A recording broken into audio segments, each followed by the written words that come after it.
यो WhatsApp guys, कैसे आप सभी लोग। Welcome to my new vlog. So guys, आज की वीडियो एक स्टोरी पे डिपेंड होने वाली है, क्योंकि आज की वीडियो में हम बात करने वाले एक बहुत ही बड़े शिप और बहुत ही लग्जरी शिप की, जिसका नाम है आरएमएस टाइटैनिक। जी हाँ गाइस, सही सुना आपने। आज की वीडियो में हम बात करने वाले एक शिप की जिसका नाम है टाइटैनिक।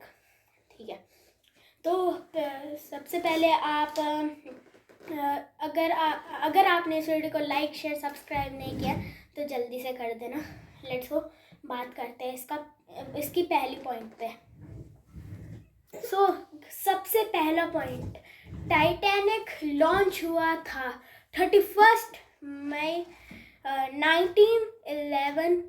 इसकी लॉन्च डेट थी और अपनी पहली सफ़र पे रवाना हुआ था ये 10 अप्रैल 1912 में। इसकी फर्स्ट ट्रिप हुई थी। हाँ, तो ये इनके फर्स्ट पॉइंट है, लॉन्च और फर्स्ट ट्रिप। अब आइए जानते हैं कहाँ से कहाँ पर जा रहा था। तो सो गाइस, ये जो शिप है ये साउथ हैम्पटन से न्यूयॉर्क जा रहा था। और इस शिप को जो बनाने वाली जो कंपनी थी, उस कंपनी का नाम था वाइट स्टार लाइन। जी हाँ गाइस, सही सुना। इस शिप को वाइट स्टार लाइन ने बनाया था, जिसने पूरे इतने सारे शिप्स बनाए हैं लग्जरी। और ये जो उनका शिप था, ये अब तक का सबसे लग्जरियस शिप था। हाँ गाइस, इस शिप में पूरे पैसेंजर्स बैठे थे 33,000। जी हाँ गाइस, सही सुना। इसमें पूरे 33,000 लोग बैठे हुए थे। तो इसमें जो बॉलीवुड एक्ट्रेस से लेकर पूरे वीआईपी लोग बैठे हुए थे, मतलब बहुत सारे लोग, मतलब जो कि न्यूयॉर्क जा रहे थे। पर एक रात, जिस दिन चांद नहीं निकला था, उस दिन क्या हुआ वो आप खुद ही देख लीजिए। बताता हूँ मैं आपको। 15 अप्रैल 1912, जिस दिन चांद नहीं निकला था, उस दिन जो टाइटैनिक था वो अपनी यात्रा पर चल रहा था। पर उनको बीच में कितनी सारी आइस वार्निंग्स मिलती है, तो आप सुन सकते हैं। मतलब कि उनको टोटल जो उनकी स्पीड होती है वो अपनी कम नहीं करते। टोटल 40 माइल्स की स्पीड पे वो चल रहे थे, पर वो अपनी स्पीड कम नहीं करते। उनको आइस वार्निंग्स मिल रही थी, पर वो उन्होंने बहुत सारे आइसबर्ग्स क्रॉस किए। पर जो अगला वाला था, उसमें इस टाइटैनिक को बहुत प्रॉब्लम हुई और बहुत चोट पहुंची। और जिस कंपनी ने इस जहाज़ को बनाया था, उन्होंने साफ जब ये जहाज़ चलने वाला था, उससे साफ पहले बोला था कि ये जो शिप है ये एक अनसिंकेबल शिप है, कि ये जहाज़ कभी डूब ही नहीं सकता। और बाद में क्या हुआ कि वो डूब गया। और फिर उसके बाद उसके जो टुकड़े थे, आधे टुकड़े हो गए थे।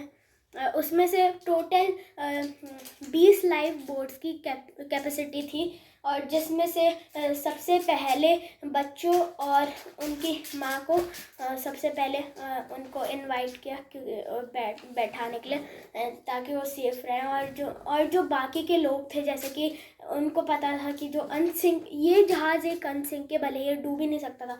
एक आइसबर्ग से टकराया था ये, और उसको इतनी चोट पहुंची। अगर इसमें बहुत 16 कंपार्टमेंट्स थे, अगर उसमें से 4 कंपार्टमेंट्स में भी पानी भर जाता तब भी वो सही चलता, पर यहाँ पे तो पूरे 6 कंपार्टमेंट्स भर गए थे।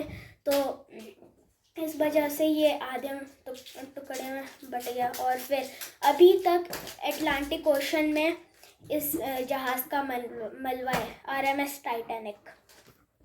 और इस जहाज़ के जो कैप्टन थे, उस कैप्टन का नाम था एडवर्ड जॉन स्मिथ। जी हाँ गाइस, ये आरएमएस टाइटैनिक के जो कैप्टन थे, ये कैप्टन थे उनके आरएमएस टाइटैनिक के। इस जहाज़ का जो साइज़ था वो था 182 इस जहाज़ की लंबाई थी और 9 इंच ऊंचा था, लगभग 3 फुटबॉल कोर्ट के बराबर। और जो जैसे ये आइसबर्ग से टकराया था उसको इतनी चोट पहुंची कि मतलब उसमें से पहले जैसे कि पहले जो बैठे थे उनको भी नुकसान पहुंचा थोड़ा बहुत।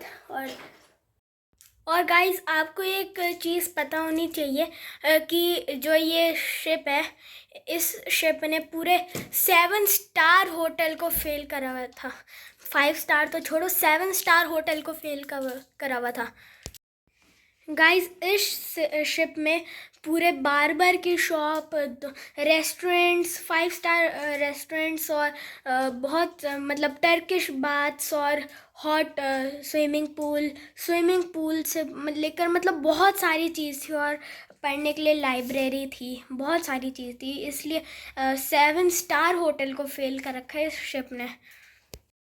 फ्रेडरिक फ्लीट एक बंदे का नाम था, जो कि ऊपर से जो मतलब 2 बंदे बैठे हुए थे, जो मतलब एक रूफ टॉप समझ लो, मतलब रूफ नहीं, मतलब जो भी हो, एक छोटा सा कंपार्टमेंट बना हुआ था।